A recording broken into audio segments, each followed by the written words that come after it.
When we moved to the old farm, we thought it would be a fresh start, a quieter life, something better for our son, Wesley. He had always been a sensitive child, imaginative, easily spooked, but we figured the open space and fresh air would be good for him. The barn stood at the edge of our property, weathered and ancient, leaning just slightly. Wesley took an interest in it immediately. At first, he just played near it, kicking up dirt, running his toy trucks along the wooden slats. But then, he started saying things. "Daddy, I hear someone in there." I humored him, of course. Took my flashlight, walked into the barn, kicked around some hay. Nothing but the smell of old wood and dust. "See? Just your imagination, bud," I told him. He didn't look convinced.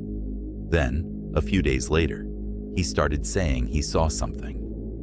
"That thing watches me," he whispered at the dinner table one night. "What are you talking about?"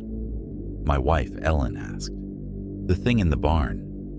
We exchanged a look. "What does it look like?" I asked.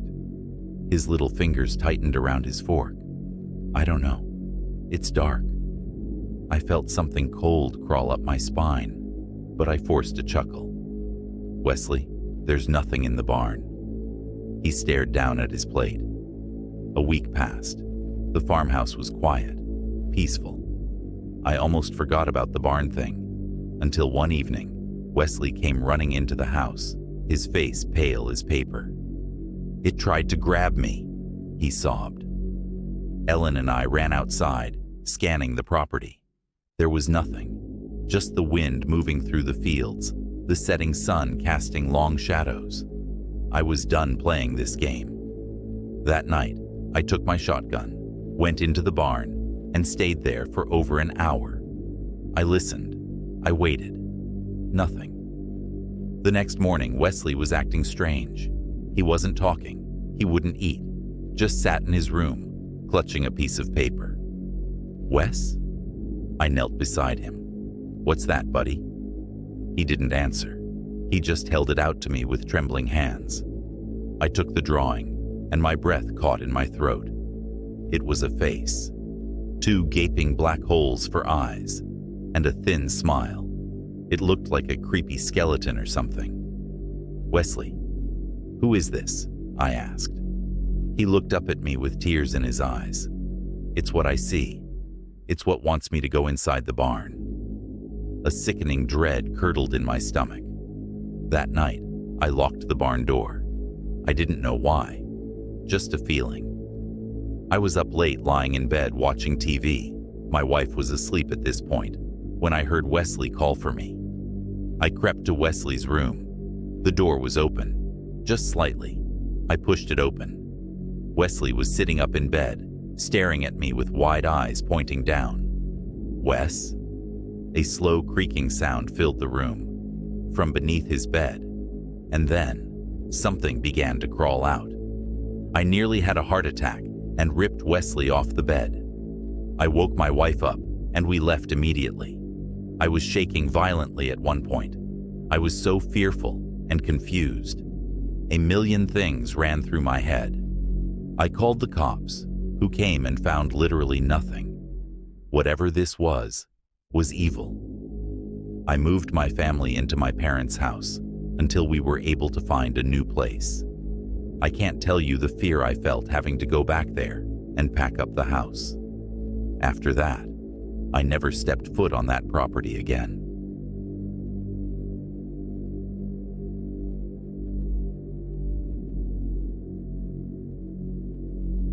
The first time I stepped into St. Joseph's Home for Children, I felt it. Something heavy in the air. Something watching. The old orphanage had character. That much was undeniable. Creaking wooden floors and walls that had seen generations of lost children come and go. But beneath its charm, there was something else. Something that made the back of my neck prickle. I ignored the feeling during my interview, chalking it up to nerves. After all, this was my first job working with children. I wanted to do something good, to make a difference. The director, Mrs. Holloway, was polite but distant, her eyes shadowed with something unspoken. She barely reacted when I mentioned the strange atmosphere.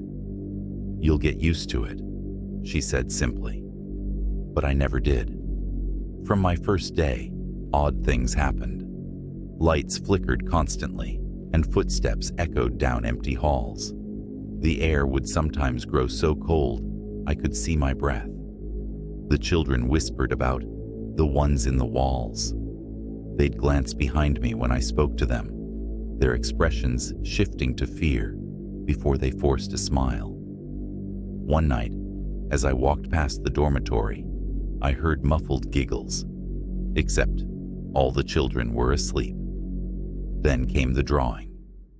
Johnny was a quiet boy, small for his age, with dark circles under his eyes. He barely spoke, but he liked to draw. One afternoon, he tugged on my sleeve and held up a piece of paper, his big eyes searching mine for a reaction. It was the orphanage, but not just the orphanage. There were a bunch of what looked like distorted ghosts surrounding it. A chill ran down my spine. "Who are they?" I whispered, my voice barely audible. Johnny shrugged, as if the answer was obvious. "They live here." I forced a smile. "It's just pretend, right?" "They get mad when you say that." That night, I couldn't sleep. Every shadow seemed darker, every noise sharper. I thought of Johnny's drawing, the way the figures swarmed the house. My gut told me to leave, but something kept me rooted. Maybe stubbornness, maybe fear. I suddenly heard a thud. I bolted upright. The room was still, but the air felt thick. Then, a creak, my door slowly opening. A shape stood in the dark doorway, small, unmoving. "Johnny?" I whispered. The figure didn't answer. My pulse pounded in my ears. Then, it stepped closer, and my stomach turned to ice. It wasn't Johnny.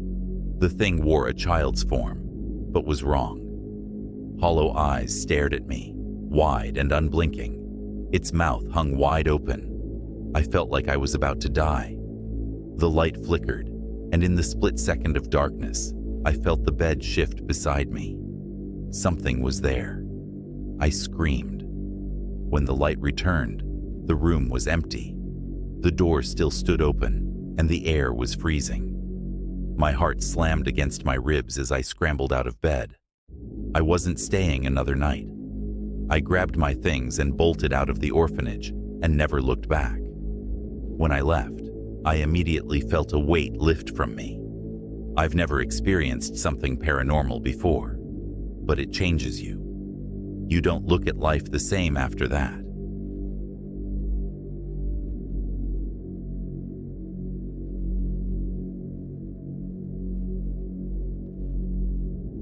I was cleaning up my daughter's room when I found a really weird and creepy drawing. It was in a pile of crumpled construction paper scattered across her little desk.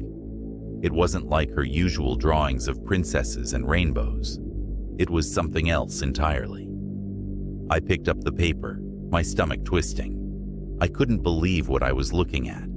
A round, skull-like face with two enormous hollow black eyes. A wide, jagged mouth stretched unnaturally, filled with uneven, spindly teeth. Its hair, if you could call it that, was a tangled mess of frantic, wiry lines, as if the pencil had been dragged across the page in a fit of panic. The longer I looked, the worse it got. The thing had no body, just chaotic lines that trailed off into a smudged abyss. My daughter, Gracie, was only 6. She shouldn't have been able to create something like this. I forced a smile and walked over to where she sat on the floor, playing with her dolls. "Hey, sweetie," I said, keeping my voice light. "This is an interesting drawing. Who is it?" Gracie barely looked up. "That's Sarah." I frowned. "Sarah? I don't think I've heard of her before. Is she from school?" "No," Gracie said, her voice distant. "She lives here." I felt a chill creep up my spine. "Here?" Gracie finally turned to me. her little hands smoothing out her doll's dress. She watches me at night. She doesn't like it when I close my eyes. The air in the room felt heavier, pressing against me. Honey, what do you mean she watches you? I was low-key freaking out, looking around the room. Gracie shrugged. She just does. She whispers too, but I'm not supposed to tell you what she says. I gripped the paper tighter. My mouth felt dry. Gracie, has Sarah ever touched you? Only when I don't listen, she said. I swallowed the lump in my throat and sat down beside her. Baby, I need you to be honest with me. Is Sarah real? She hesitated, looking at the drawing I still held. She's real, Gracie whispered. She only comes out in the dark. That was it. I wasn't going to entertain whatever the hell this was. I took the drawing and stuffed it into the trash. That night, I made sure Gracie's nightlight was on before tucking her in. I even sat beside her until her breathing slowed into sleep. I told myself it was just a creepy drawing, that kids have overactive imaginations, that I was overreacting. But something woke me up, a whisper. It was distant at first, just a hushed sound in the dark. I sat up, heart hammering. The baby monitor on my nightstand crackled with static. Yes, I still use a baby monitor for Gracie. Then I heard it again. A voice. Not Gracie's. I swear to God, I heard it say, "Close your eyes." I bolted from the bed, running down the hall. Gracie's room was freezing when I threw open the door. The nightlight was off, and Gracie was sitting up in bed, staring at something in the corner. Sweetie? My voice trembled. I fumbled for the light switch. When the overhead light flickered on, the room was empty, but Gracie didn't stop staring.